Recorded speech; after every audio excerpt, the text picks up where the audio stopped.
Welcome back नाज़रीन। पाकिस्तान तहरीक इंसाफ के एहतजाज में अब 2 रोज़ बाकी हैं। परसों पाकिस्तान तहरीक इंसाफ ने अपनी तहरीक जो है वो पीक पर लेकर जानी है, लेकिन उससे पहले मुल्क के अंदर अभी तक तहरीक इंसाफ उस तरह से मोबिलाइज नहीं कर सकी अपने कारकुनान को कि एक इफेक्टिव तहरीक चलाई जा सके। पार्टी के अंदर भी बड़ी कन्फ्यूजन है कि क्या ये एक दिन का इवेंट होगा या लंबी तहरीक होगी। अब 14 अगस्त का भी इमरान खान ने कह दिया कि 14 अगस्त तक आपने एक मोमेंटम आपने बनाकर रखना है एहतजाजी तहरीक का। तो इस तहरीक के जो अहदाफ हैं वो क्या पाकिस्तान तहरीक के साथ हासिल कर लेगी? सबसे बड़ा हदफ तो इमरान खान की रिहाई है, क्या वो मुमकिन हो पाएगा? और इसी तहरीक के दौरान ही कुछ मुख्तलिफ डिबेट्स भी चल पड़ी हैं मुल्क के अंदर कि इमरान खान को फिर कोई ऑफर हुई, वो नहीं मानी इमरान खान ने। इसकी हकीकत क्या है जाने के हमारे साथ प्रोग्राम में मौजूद हैं मुनीफ फारूक साहब, सीनियर साथी तजज़ेकार है। बहुत शुक्रिया मुनीफ फारूक साहब, आपने ज्वाइन किया प्रोग्राम में। ये बताएगा कि क्या फिर होने जा रहा है 5 अगस्त को एक कामयाब और इफेक्टिव मूवमेंट पाकिस्तान तहरीक इंसाफ की तरफ से देख रहे हैं, या ये भी एक और नाकाम एपिसोड होगा? पाकिस्तान तहरीक इंसाफ ने पहले जिस तरह से मुख्तलिफ एफर्ट्स की, वो अपने अहदाफ किसी भी वजह से हासिल नहीं कर सकी, आपकी बार भी वैसा ही होगा? बहुत शुक्रिया आपका समर। देखिए, गुजारिश ये है कि कोई भी तहरीक अगर आपने चलानी है तो उसके लिए कोई ना कोई मोमेंटम तो आपको बनाना ही पड़ता है। लेकिन बदकिस्मती से जो तहरीक इंसाफ के दोस्त हैं वो कोई इतना बड़ा इम्पैक्ट तो पहले भी क्रिएट नहीं कर पाए। अगर आप देखें, जो इमरान खान साहब का असल पैगाम था वो था कि 5 अगस्त को ये नुक्ता अरूज पर पहुंचे। यानी 5 अगस्त को जब 2 साल इमरान खान साहब की कैद के मुकम्मल होंगे, लेकिन वो नुक्ता अरूज क्या होना था, हमें तो नुक्ता आगाज ही नजर नहीं आया अभी तक। और अभी तक अगर शहरों में एहतजाज होना है और सिंबॉलिक होना है तो उससे तो कोई हदफ नहीं हासिल किया जा सकता। ऐसा ही है। हदफ तो ये था कि इतना दबाव आए, सड़क इतनी गर्म की जाए या उसका कोई फायदा हो इमरान खान साहब को, वो तो नजर नहीं आ रहा। ये जो फरोही किस्म के मामलात है, जैसे कि अखबार बंद हो जाना, खुल जाना, बच्चों से बात हो जाना बंद थी बीच में, कोई लाइट अपना करना जाना, ये तो वो चीजें हैं जो as a matter of policy होती है ना जी। अच्छा जी, कभी इनको अलाउ कर दें, कभी बंद कर दें, क्योंकि जिस तरह से फिर निज़ामे रियासत चल रहा है, वो अपनी उसके अंदर फिर मर्जी भी है, इख्तियार भी है, ताकत भी है। उसके आगे तो फिर कई दफा नहीं बल्कि मोस्टली हम ये कह सकते हैं जो निज़ाम इंसाफ है वो भी अपने घुटने टेक देता है। चले और ये बहुत जो सी चीजें चले नहीं ये हो जो पाती। ये जो अखबारात का बहाल हो जाना, किताबों का बहाल हो जाना, बेटों से बात हो जाना काफ़ी टाइम के बाद, ये अब साबित तो करती है इन चीज़ों की बहाली की हुकूमत ने ये चीज़ें बंद कर रखी थी, जिसकी पहले हुकूमत तब्दील करती आई थी। क्या हमने ऐसा कुछ भी नहीं किया हुआ? सख्ती थी इमरान खान के जी ऊपर। जी बिल्कुल। और आपको याद होगा, मैंने कुछ अर्से पहले भी ये खबर दी थी कि जी मैं बिल्कुल स्टैंड करता हूँ अपनी खबर पे कि इमरान खान साहब की जेल की बत्ती भी बंद की जाती रही है और बंद रही है, बीच में उनको तकलीफ हुई है, तो वो तो मौजूद था, फैक्ट था। अब सही। जो डयाला जेल के सुप्रिटेंडेंट का या तर्जुमान का बयान था, वो तो फिर अगर अब बहाल हुई हैं ये तमाम चीजें, तो इसका मतलब है वो बयान मुकम्मल तौर पर दुरुस्त नहीं था जो कुछ दिन पहले उन्होंने दिया। लिहाजा ये तो फिर एक बदकिस्मती से एक माहौल ऐसा बन चुका है कि जहां फिर सियासी मुखालफिन के साथ मसाइल भी होते हैं। लेकिन मसला ये है कि आप ये भी कई, मैं समझता हूँ कि किस जगह पर एक इस पे भी डिबेट होनी चाहिए। कुछ लोगों का ख्याल है कि जी जो past close and past transaction है उनका जिक्र ना करें, सही है। आप जो आज हो रहा है उसकी बात करें। भाई, आज का जो हाल है आप उसको माजी से डिटैच नहीं कर सकते। एग्जैक्टली। ये रिवायतें ये किसी ने डाली थी तो आज तक हम यहाँ पहुंचे हैं ना। बिल्कुल। तो मेन तो आपने ये देखना है कि ये सिलसिला शुरू कहाँ से हुआ और आज अगर ये चल रहा है तो इसके बाद क्या ये रुक जाएगा? नहीं। ये उस वक्त अगर इसके बाद अगर इमरान खान साहब इक़्तिदार में आएंगे और वो अपने सियासी मुखालफिन को निशाना बनाएंगे और इसी तरह स्कोर सेटल करेंगे, अगर उनके हिस्से में दोबारा इक़्तिदार आता है, तो फिर तो ये एक ऐसे विशेष दायरे साइकिल है का सफ़र जो जो है वो चलता रहेगा। बिल्कुल उसमें हम चलते रहेंगे और आगे नहीं बढ़ पाएंगे। तो मुनीफ फारूक साहब, ये बताएं कि एक तरफ अब तहरीक इंसाफ की जो पार्लिमानी स्ट्रेंथ है वो श्रिंक होती जा रही है, उनको जिस तरह से सजाएं हो रही हैं, और उसमें भी अब इमरान खान ने तो कह दिया कि आप ज़मीनी इंतखाबात की तरफ भी ना जाए। तहरीक इंसाफ जो है वो असम्बलियों से निकलने के ऑप्शन पर भी गौर कर रही है, आल्दो अभी कोई हतमी फैसला नहीं हुआ। दूसरी तरफ जो है ये एहतजाजी तहरीक का मामला है, और साथ ही साथ जो है वो कुछ लोग ये बात भी कर रहे हैं कि तहरीक इंसाफ को ये मुज़ामत तो होनी नहीं है, तो मुफाहमत के लिए फिर से उसी मुज़ाकरात की मेज़ पर आ जाना चाहिए जिससे वो कुछ महीने पहले उठकर चले गए थे। तो लग रहा है बज़ाहिर के तहरीक इंसाफ की सियासत जो है वो फिर दोराहे पर खड़ी है। तो क्या आपको लग रहा है कि इस सारे माहौल के अंदर, सारी सूरत हाल के अंदर क्या सूट करता तहरीक इंसाफ को? उससे किस तरफ जाना चाहिए? मुज़ाहमत, मुफाहमत, या असम्बलियों के अंदर रहें या असम्बलियाँ छोड़ दें? देखिए, एक तो है कि लंबा डिस्कोर्स है। अगर तो खान साहब ने ये सोच लिया है कि उन्होंने ये जो जिस तरह का उनका एक तर्ज अमल है, वो कि वो ढूंढते रहे हैं अपने लिए कि किसी तरह कोई मेरी बातचीत हो जाए एस्टेब्लिशमेंट से और कोई कोई उसका फर्क पड़ जाए। लेकिन जिस तरह की शायद अंडरस्टैंडिंग या डील वो मांग रहे हैं, वो उनको मिल नहीं सकती। और बाकी उनके लिए मुख्तलिफ इल्यूजन्स क्रिएट की जाती रही हैं एस्टेब्लिशमेंट की जानिब से भी। मुझे नहीं लगता कि कभी भी, लगता क्या, मतलब ये तो फैक्ट है कि कभी भी इमरान खान साहब के साथ कोई सीरियस गुफ्तगू तो किसी ने की ही नहीं है। धोखे ज़रूर हुए हैं खान साहब के साथ। लेकिन देखिए, इसको अगर आपने लंबे डिस्कोर्स में लेके जाना है, तो फिर तो ये है कि एक लंबी तहरीक है जो खान साहब चलाएँ, पार्टी का नुकसान हो, उनका हो, लेकिन किसी से कोई बातचीत ना करें। 2 साल हो गए हैं, 1 साल बाद, 2 साल बाद, 6 महीने बाद, जब भी कभी उनको रिहाई मिलती है, तो ठीक है, एक लंबी मूवमेंट चलाएँ। सियासी तौर पर उनको ये बहुत फ़ायदा देगी। यदि उन्होंने किसी से कोई वो किसी डील के नतीजे में बाहर नहीं आए। लेकिन अगर वो, इसका नुकसान ये है कि उम्मीद पे दुनिया कायम वाला बात हो सकती है कि आप उम्मीद करते रहें कि अच्छा जी, शायद आगे जाके मेरे लिए कोई अंडरस्टैंडिंग हो जाएगी, मेरे साथ कोई बात बन जाएगी। लेकिन अगर ये निज़ाम जिस तरह से चल रहा है, इसने इसी तरह ही चलना है। बल्कि अगर इसने अपनी नज़रें वो कहीं और बहुत दूर लगाई हुई हैं, तो फिर तो इमरान खान साहब के लिए मसाइल हैं और बेशुमार हैं।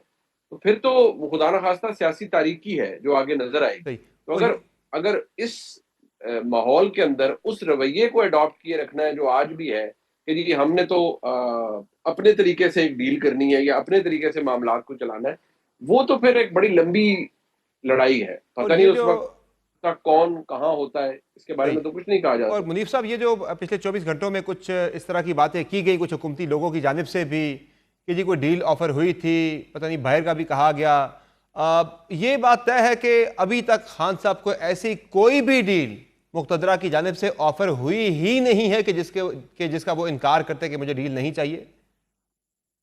देखिए, एक चीज़ ज़हन में रखिए कि आप, मैंने पहली दफ़ा कई कई कई दफ़ा अर्ज़ किया है, तमाम जितने भी मोहतरम पाकिस्तान के नामवर सहाफ़ी हैं, उनसे निहायत एहतराम के साथ। देखिए, ये बात कह देना कि जी इमरान खान साहब को ये डील हुई, ऑफ़र हुई कि आप खामोश रहें और बनी गला आ जाएँ। हम्म। ये लॉजिक से आरी चीज़ है। आप इसको, आप खुद एक एक सहाफ़ी हैं और आपकी अंडरस्टैंडिंग है, ज़रा सोचें, कंसिडर कि इमरान खान साहब के सामने कोई ये बंदा बात लेके जाए। इमरान खान साहब क्यों चुप रहेंगे? क्या वो गैर मकबूल हैं? नंबर 1। क्या वो सियासत से कोई न 95 साल के हो गए हैं कि बिल्कुल उन्होंने किनारा कशी इख्तियार करनी है? या उनकी कोई कौन-सी कमज़ोरी है कि जी उनकी कोई ऐसा है? खान साहब तो, अगर कोई ये समझता है, अगर ये मान ली जाए 1 मिनट के लिए कि कोई ऑफ़र की गई है, तो क्या खान साहब पर कोई ट्रस्ट कर सकता है कि अच्छा जी आप चुप हो जाएँ और बनी गला आके बैठ जाएँ और खान साहब आराम से बैठ जाएँगे आके और वो कुछ नहीं करेंगे? उनकी तो सियासत गर्क हो जाएगी अगर वो सही बनी है। गला आके चुप करके बैठ जाएँगे।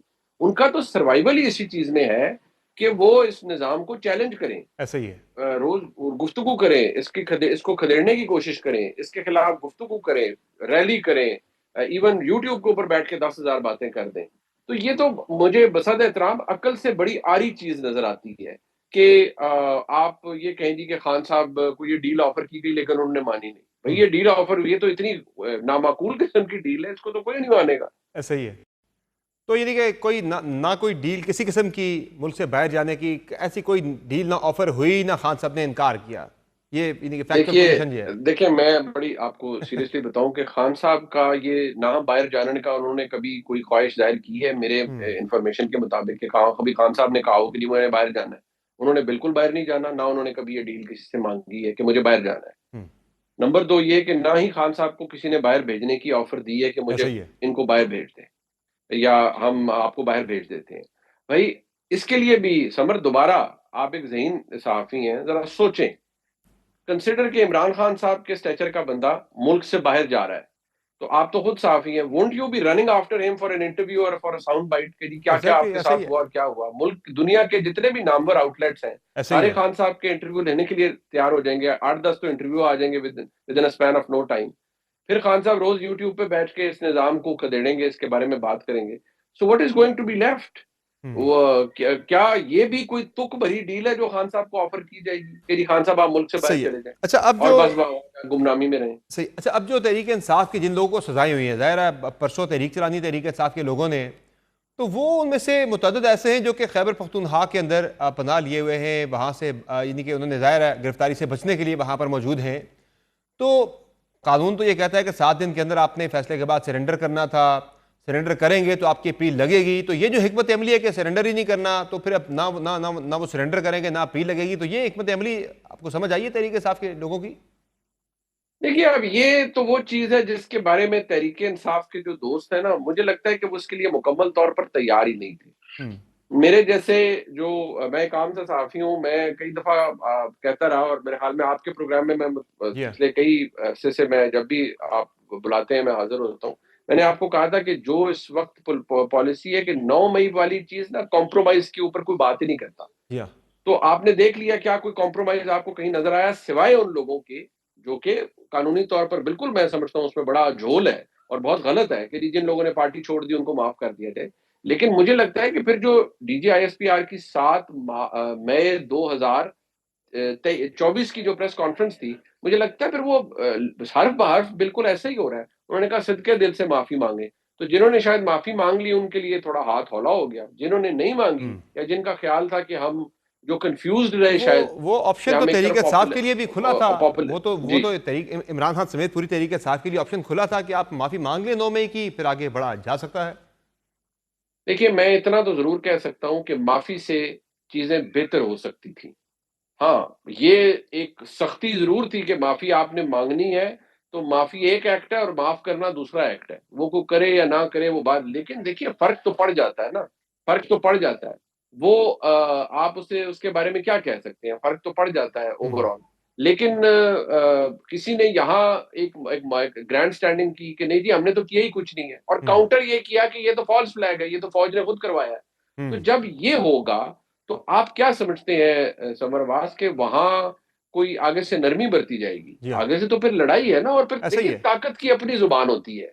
वो मेरे पे चले, वो समरवास पे चले या वो किसी सियासी जमात पे चले, कोई ठहर नहीं सकता उसके आगे। ये एक मसला है हमारे मुल्क का और जिन रियासतों का डीएनए ये हो कि वहाँ नेशनल सिक्योरिटी का फुटप्रिंट बहुत गाढ़ा हो, बहुत गहरा हो, वहाँ पर तो फिर यही होता है। तो मुनीर फारूक साहब, ना फिर कोई एक इफेक्टिव मूवमेंट चलेगी, ना ही इमरान खान की रिहाई होगी, और ना ही इस सिस्टम को उस तरह से चैलेंज किया जाएगा कि ये सिस्टम जो है कोलैप्स कर सके। तो फिर तो शहबाज साहब के लिए, मरीम नवाज साहबा के लिए बड़ी ओपन फील्ड है, उन्हें तो कहीं से फिर कोई थ्रेट नहीं है। देखिए, फ़िलहाल तो आपकी बात मैं बिल्कुल उसे सेकंड करूँगा, फ़िलहाल तो थ्रेट नहीं है। लेकिन एक बात हमेशा ज़हन में रखें, आज तक तो अभी तक इस निज़ाम के जो में जो बहुत इफ़ेक्टिव या ताकतवर तरीन लोग हैं, उनका कोई ऑप्शन नहीं है कि वो किसी से और से या ऑपोज़िशन से फ्लर्ट करें या किसी के साथ को गुफ्तगू ऐसा ही करें। है। लेकिन देखिए, तब्दीली आते हुए या रास्ता बनते हुए टाइम तो कोई नहीं लगता, आज नहीं है। बट क्या मैं और आप ये गारंटी दे सकते हैं कि आज से 1 साल बाद ऐसा नहीं ऐसा ही रहेगा? हो सकता है रहे और ये भी हो सकता है कि आज से 6 महीने बाद सूरत-ए-हाल बदल जाए, लेकिन ज़ाहिर है हालात मुनीर फारूक साहब, बदलते उसमें देर उसमें नहीं ज़ाहिर लगती, है ये हमारे मुल्क ज़ाहिर में है बनी रहेगी। उसमें तो फिर ये होता है कि जो अपोजिशन होती है वो भी अपने मामलात बनाकर रखती है मुक़तदरा के साथ, और हुकूमत के मामलात बिगड़ते हैं उसका इंतज़ार किया जाता है, जिस तरह से पीडीएम ने किया कि उन्होंने या मामलात अपने ठीक कर लिए बाजवा साहब के साथ, और जो तहरीक इंसाफ की जानिब से किसी गलती का इंतज़ार किया, वो जो ही मौका मिला उन्होंने वार कर दिया। तो यहाँ तो ना तहरीक इंसाफ मामलात अपने ठीक करना चाह रही है, जिस तरह के इमरान खान साहब के ट्वीट्स आ रहे हैं, और ना ही शहबाज शरीफ साहब की पार्टनरशिप जो है वो टूटती हुई दिखाई दे रही है। तो फिलहाल तो कहीं से कोई भी रास्ता बन ही नहीं रहा। ये आपने बड़ा दुरुस्त पॉइंट आउट किया है कि कोई रिजर्व में बैठा हुआ होता था, जैसे पीडीएम बैठी हुई थी। वो बेंच स्ट्रेंथ थी उनकी कि ठीक है जी यार खान साहब निकलेंगे तो ये आ जाएँगे। यहाँ खान साहब की जमात ने चलें गलती हुई या गलतियाँ होती हैं, ये शायद गलती से बढ़ के था, गलती प्रो मैच थी या गुनाह था। उसके ऊपर जो फिर मैंने कहा ना ग्रैंड स्टैंडिंग की गई है कि जी नहीं हमने तो किया ही कुछ नहीं, हम्म। ये तो आपने किया था और हमें क्रश करने के लिए किया था। उसने तो फिर ऑप्शंस ही खत्म कर दिए ना और जब ऑप्शंस खत्म हो जाएँ, जी तो हाँ। फिर आप क्या करते हैं? You either develop a new option और you stick to the ones that you have.